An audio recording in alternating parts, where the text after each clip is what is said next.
Mechanism whereby I imagined it would happen is that we would make models that were good at coding and good at AI research, and to produce the next generation of model and speed it up, to create a loop that would increase the speed of model development. In terms of the models that write code, I have engineers within Anthropic who say, I don't write any code anymore. I just let the model write the code. I edit it. I do the things around it. I don't know, we might be 6 to 12 months away from when the model is doing most all of what SWEs do end to end. And then it's a question of how fast does that loop close? Not every part of that loop is something that can be sped up by AI, right? There's like chips, there's manufacture of chips, there's training time for the model. For years, we've been told a simple story about artificial general intelligence. Once AGI arrives, everything changes overnight. Jobs disappear. Humans lose control. Either we enter a utopia of abundance or a dystopia of irrelevance. The narrative is dramatic, extreme, and emotionally powerful, but it's also misleading. Because the world after AGI will not look like the sudden rupture people imagine. There won't be a single moment when a switch flips and society instantly transforms. Instead, AGI will arrive quietly, unevenly, and in ways that feel surprisingly familiar at first. And that's what makes it truly disruptive. AGI is often described as a machine that can do anything a human can do. But that definition hides a more important truth. A GI isn't about replacing humans in one dramatic sweep. It's about erasing the boundary between narrow intelligence and general problem solving. Once that boundary fades, intelligence itself becomes a scalable resource. And when intelligence scales, power structures shift. The first misconception about AGI is that it will immediately take over human decision-making. In reality, the earliest AGI systems will almost certainly operate behind the scenes. They will advise, optimize, predict, and simulate. They won't replace leaders, doctors, engineers, or creatives outright.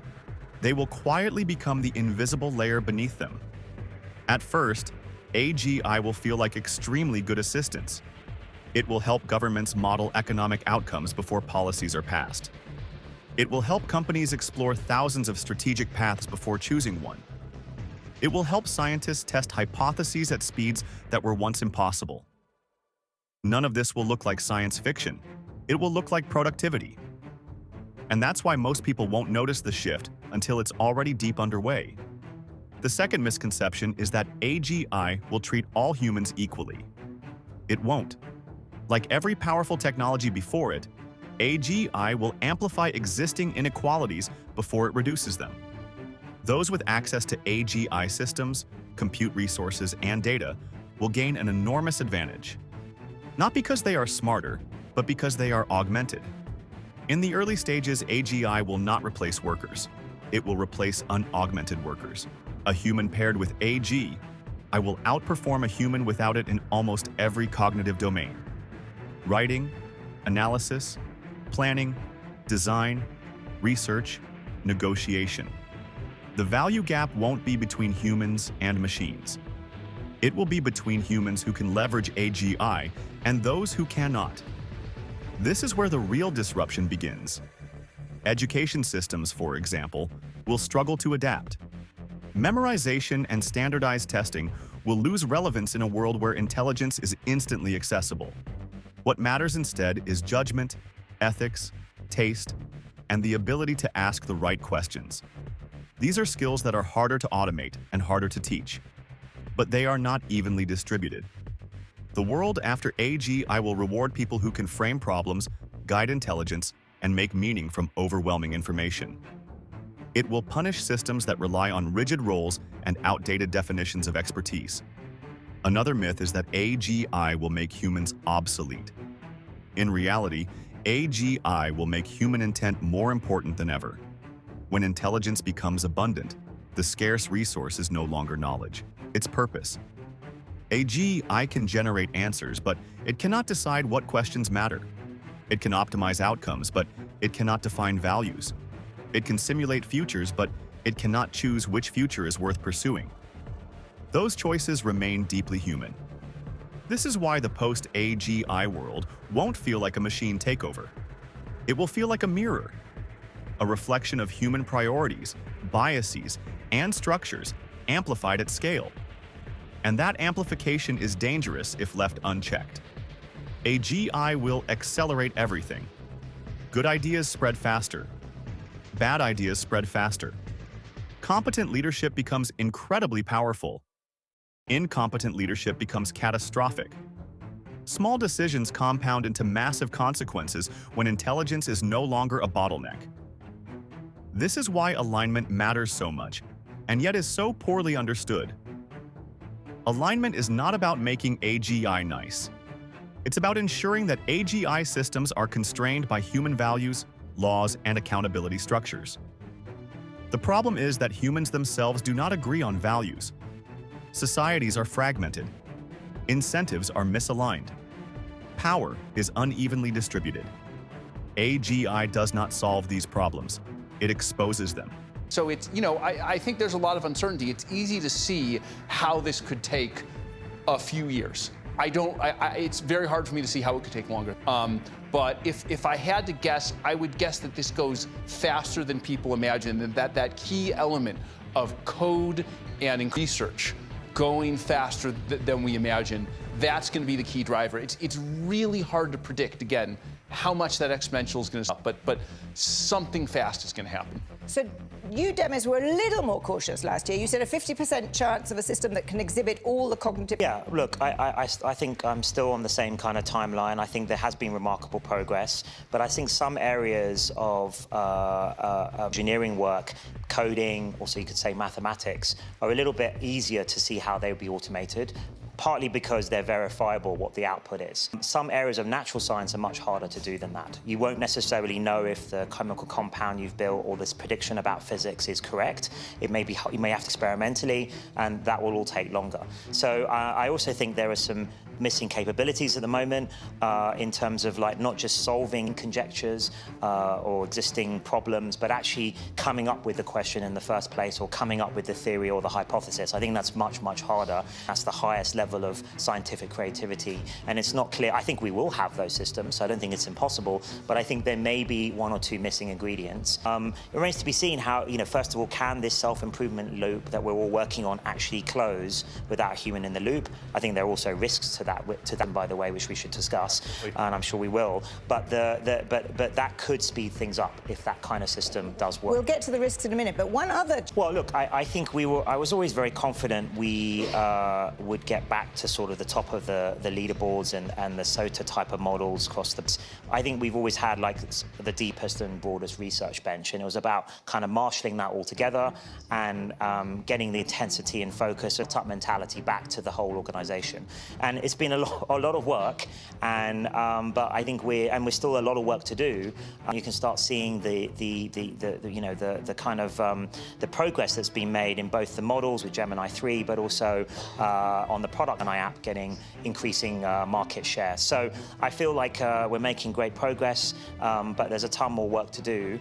And to bear, Google DeepMind's kind of like the engine room of Google, where we're getting used to shipping our models more quickly into the product surfaces. One question for you on this aspect of it, because you're in the process of a new round at an extraordinary valuation too, but you are, unlike Demis, an independent model maker, and there is, I think, an increasing concern that the independent model makers will not be able to continue for long enough until you get to where the revenue... it's made very openly about OpenAI, but talk me through how you think about that, and then we'll get to the AGI itself. Yeah, I mean, I think how we think about that is, as we've built better and better models, there's been a kind of exponential relationship, not only between how much compute you put into the model and how cognitively capable it is, but between how cognitively capable it is and how much revenue it's able to generate. So our revenue's grown 10x in the last 3 years, from 100 million in 2023, 100 million to $1 billion in 2024, and 1 billion to 10 billion in 2025. And so those revenue numbers,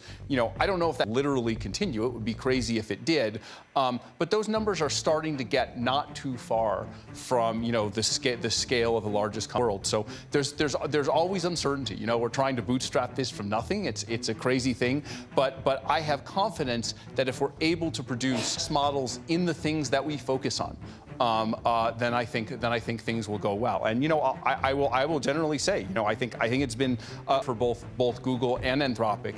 And I think the thing we actually have in common is that they're both kind of companies that are the research part of the company that are kind of led by researchers who focus on the models, who focus on solving important problems in the world, right? These kind of hard scientific problems as a North Star. And I think those are the kind of companies that are going to succeed forward. And I think we share that between us.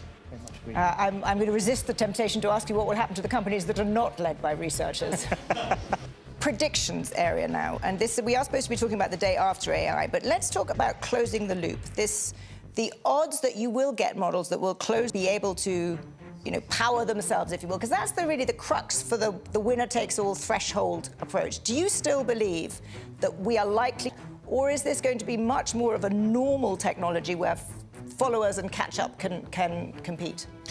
Well, look, I definitely don't think it's going to be a normal test. So, I mean, there are aspects already that, as Dario mentioned, that it's already helping with our coding and some aspects of research. The full closing of the loop, I think, is an unknown. I mean, I think it's possible to do.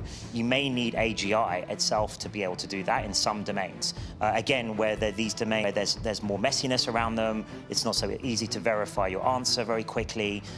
There's kind of NP hard domains. So as soon as you start getting, and I also include, by the way, for AGI, physical AI, robotics working, all of these kind of things, and then you've got hardware in the loop, that may limit how fast the self-improvement systems can work. But I think in coding and mathematics and these kind of areas, I can definitely see that working. And then the question is more theoretical one as well, of engineering and maths to solve the natural sciences.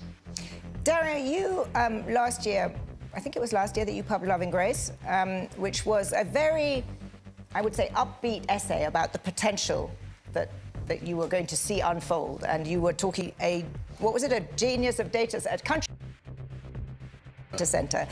I'm told that you are working on an update to this, a new essay. Wait for it, guys. It's not out yet, but it is coming out. But perhaps you can give us a sort of a sneak preview of what a year later is going to be. Yes. So, my take has not changed. It has always been my view that, AI is going to be incredibly powerful. I think Demis and I agree on that. It's just a question of exactly when. And because it's incredibly powerful, it will do all these wonderful things, like the ones I talked about in Machines of Loving Grace. It will help us cure cancer. It may help us to eradicate tropical diseases. It will help us understand the universe. But that there are these, grave risks that, not that we can't address them. I'm not a doomer, but that, we need to think about them and we need to address them. And I wrote Machines of Loving Grace first. I'd love to give some a sophisticated reason why I wrote that first, but it was just that the positive essay was easier and more fun to write than the negative essay. So, I finally spent some time on vacation and I was able to write an essay about the risks. And even when I'm writing about the risks, I tried, I'm like an optimistic person, right? So even as I'm writing about these risks, I wrote about it in a way that was, how do we overcome these risks? How do we have a battle plan to fight them?